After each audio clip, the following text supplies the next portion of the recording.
Welcome back to the Real News Network. I'm Paul Jay. Welcome back to Reality Asserts Itself with Senator Bob Graham.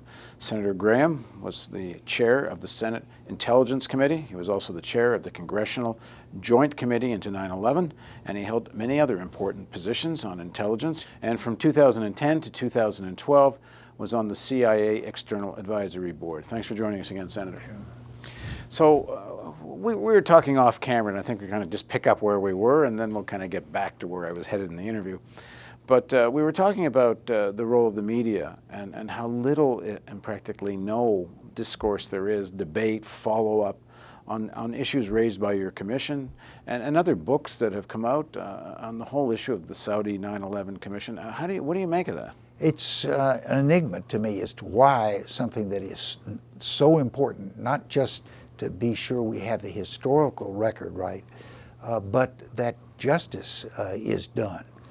One of the side consequences of this cover-up of the Saudis is the 3,000 families and survivors of the victims of 9/11 have been trying to get justice in a federal court for their losses.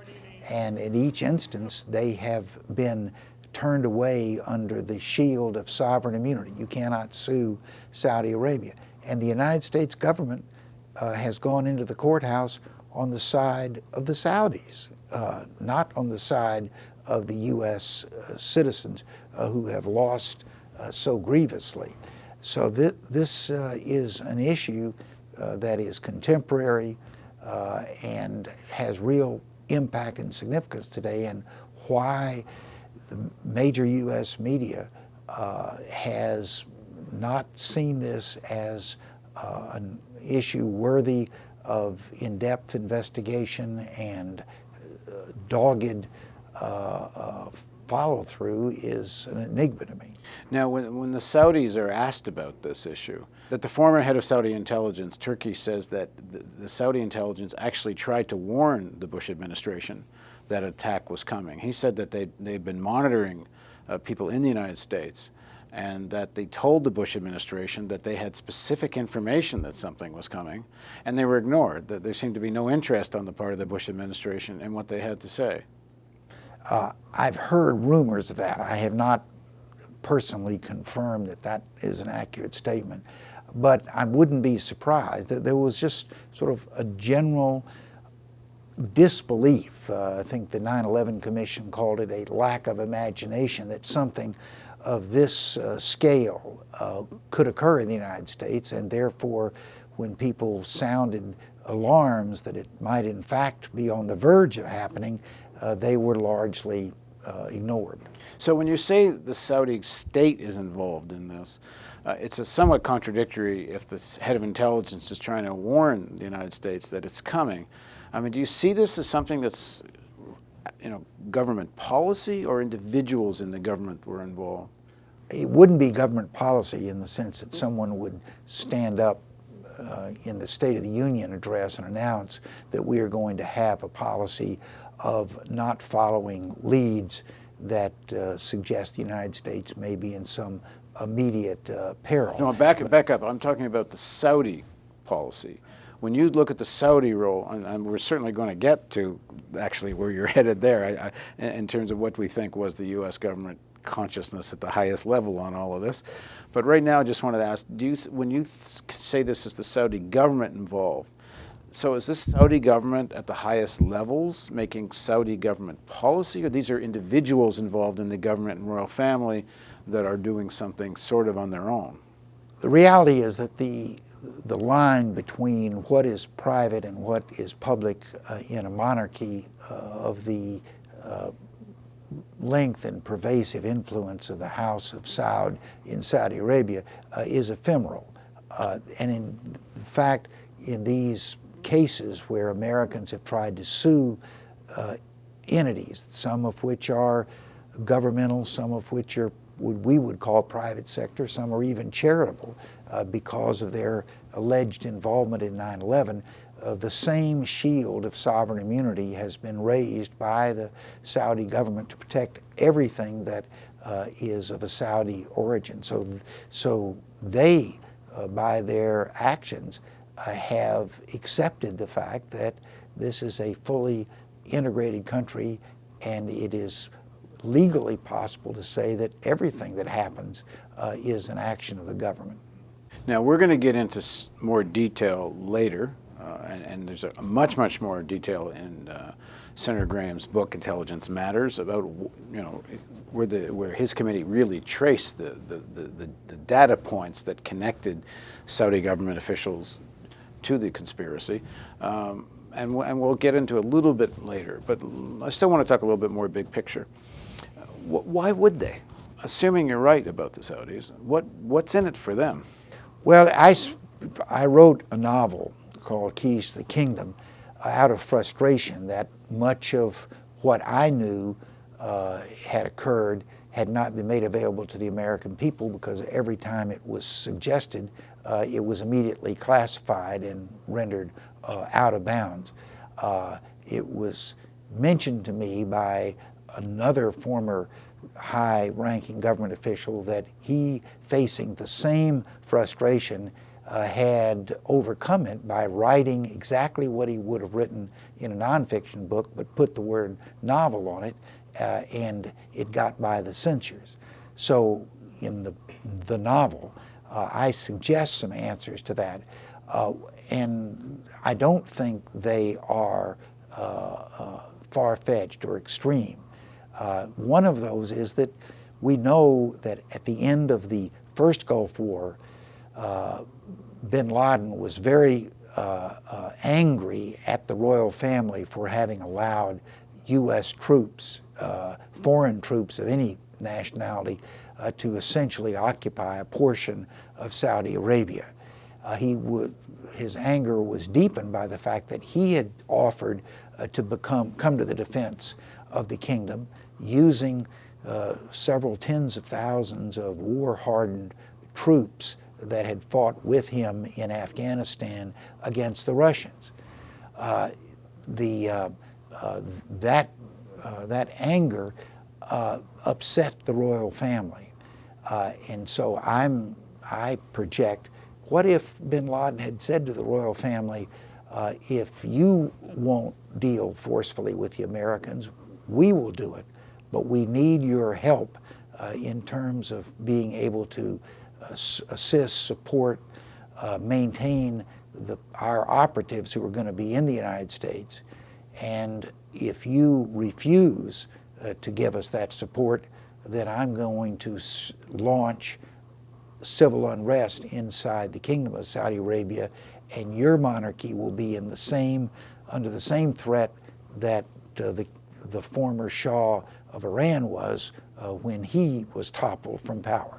Well, we know the Saudis took this threat pretty seriously, because they actually made the American base move to Qatar. Yeah, and so I'm suggesting that something like that may have been the motivation, the excuse, the rationale that the Saudis looked to say, all right, we will in fact provide assistance to the 19 hijackers, or at least significant numbers of them, in order to avoid this credible threat of civil unrest. But the Saudis are no fools. They have to know whatever bin Laden might be able to throw at them, it's nothing compared to what the United States could throw at Saudi Arabia if it came out that the Saudi were involved at a governmental level. It's almost like they have to have known going in that this wasn't going to happen. Well, would a country whose ambassador was so brazen as to go into the private quarters of the White House within hours after an attack which 15 of his fellow countrymen had been in lead positions, and almost demand that the President of the United States facilitate 144 additional Saudis being able to get out of the country? Would a country that had that kind of attitude towards the willingness of the United States to stand up for its own interest and not be cowered into submission, would not they be likely to have had that attitude towards the United States, and therefore felt it was a risk that they were prepared to take to. But doesn't it lead you to think that they have good reason to think that they're not going to be targeted? I mean, instead of regime change being in Afghanistan, if this had come out, regime change would have been in Saudi Arabia. Their level of confidence in the fact the United States would not react, or that the United States would not go to the extremes that in fact it has to cover up their involvement, were sufficient to outweigh the reality that bin Laden had the capability and the will to topple the monarchy. Because bin Laden has been quoted, assuming all this really is from bin Laden, that the plan was to suck the United States into a war in Afghanistan and kind of Russian style wear the United States out. And I think bin Laden apparently was a little disappointed that in fact the emphasis got moved to Iraq, because they were hoping to tie American troops down in much bigger numbers. I mean, it kind of worked out in the long run, in a sense, what they wanted, but not at the scale they wanted. They wanted a major presentation of U.S. troops in Afghanistan and to be there for decades and decades and bleed the American economy. The Saudis have to understand that's his logic. Yeah. Well, we talk a lot about the intelligence capabilities of al-Qaeda. That's one of the reasons that the NSA is engaged in a lot of its data mining and other high-tech intelligence gathering operations. The fact is, I think that if bin Laden was operating from the premise that he could suck the United States into Afghanistan, and once there, they would be treated as the Russians have been treated, a war of attrition and finally submission. The fact is, if he thought that way, his intelligence wasn't very good. The United States almost immediately instituted the single most effective aerial bombardment in the history of mankind in Afghanistan against troops and military installations. We were using, this was pre-drone, we were using traditional military aircraft with laser bombs, smart bombs, bombs that were able to get into places that previously had thought to be impregnable, and just devastated the Taliban's. But let's assume his intelligence was wrong, and I think it was, if that's what he said afterwards. But if that's what the plan was, and the Saudis are in on this, then they have to do their own kind of math about where does all this lead. If this leads to, I mean, the Saudis have to know the United States isn't going to just sit there and do nothing. It's going to come after somebody's going to pay for this, and if it isn't going to be them, and they have confidence that their role in this is going to be hidden and covered up, and the evidence is, whether they were confident because they were told to be confident or not, their role was hidden. That much is a fact. Then they start doing the math, and what I mean by math is they have to work out what the next steps and the consequences of this are, and either they share the belief that it's going to be a tie down in Afghanistan, or for some reason they're also understanding that the real target's going to be Iraq, and they don't mind. And therefore that they are immune, that the United States is going to take its vengeance out someplace else. More or less on Saddam Hussein, yeah. Yeah. Well, I think first they had a high, and what has thus far turned out to be credible expectation that their role would not be exposed. Everything that the federal government has done since 9/11 has had as one of its outcomes, if not its objectives, and I believe it was both outcome and objective, that the Saudis' role has been covered. So they could be prepared to assess it was a greater risk that bin Laden would attack them than that the United States would attack them, and therefore they, the monarchy in Saudi Arabia, took actions that would avoid bin Laden with some sense of immunity from the possibility of the United States attacking them. is there a possibility they shared the objective of drawing the United States into a war? That it isn't just out of fear of bin Laden, that they share the agenda? Well, I don't know what they would want to accomplish by encouraging the United States to go into a war other than a war against the place where the attack against the United States had been organized and emanated. Well, we know within days of the attack, even though there's talk of what to do to Afghanistan, President Bush is already issuing instructions to get ready for a war with Iraq. If Prince Bandar is so close to President Bush that he sits in the living room, I think it's smoking cigars, and I don't know if he drank scotch or not. I don't suppose he's supposed to. But would he be unaware of that's where this would all lead? You know, we are. It's speculation. We're now into the outer ranges of speculation. I believe what we do know or are capable of knowing is what was the full extent of the Saudi role. We know they were involved in San Diego, where under people who were employees of the Saudi government, protection was given to 2 of the 19 hijackers. There's a very suspicious case in Sarasota, Florida, where 3 of the pilots of the planes were doing their flight training and at the same time were closely connected to a family of Saudis, which in turn was close to the royal family.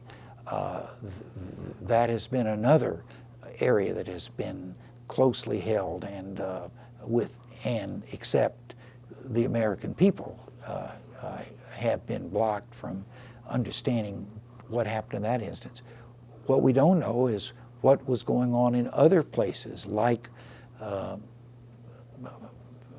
Falls Church, Virginia, places in New Jersey, other places in Florida where there were substantial numbers of hijackers. Was a full investigation done to determine if they were receiving external support, and if so, why has this not been made available? And your main point is that these 19 guys can't do this without a support network, and you have evidence the support network was at least in part linked Saudi to Saudi government. Yeah. And I might say, I have personally talked to the other co-chair of the Congressional Joint Inquiry, a man who was very distinguished congressman and later director of the CIA. I've talked to the 2 chairs of the Citizens 9/11 Commission, asking them, what do you think were the prospects of these 19 people being able to plan, practice, and execute the complicated plot that was 9/11 without any external support?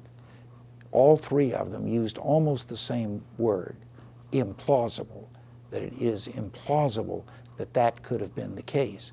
Yet that has now become the conventional wisdom to the aggressive exclusion of other alternatives.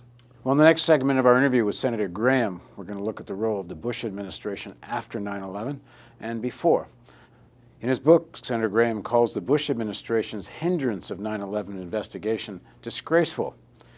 He goes on to write, orchestrated by the White House to protect not only the agencies that had failed, but also America's relationship with the Kingdom of Saudi Arabia.